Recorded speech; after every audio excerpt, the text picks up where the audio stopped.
कीर्तन में भजन में ताली जम के होनी चाहिए। कथा में बिल्कुल हाथ बांध के नहीं बैठना चाहिए। और अगर जोर से बजेगी तो हमारा गाने का भी मन होगा, नहीं बजेगी तो फिर नमो नारायण।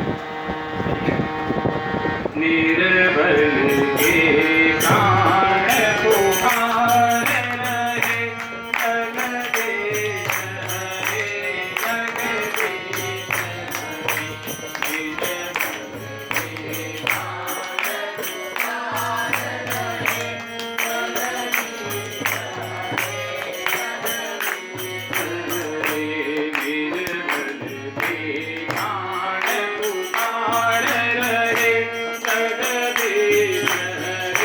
जगदीश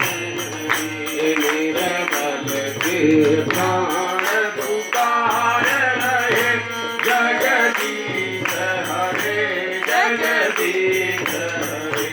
तुम अगम अगोचर प्राणपति, तुम अगम अगोचर प्राणपति।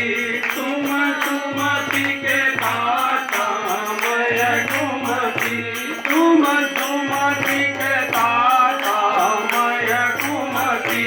जन जन में तेरा वास रहे जगदीश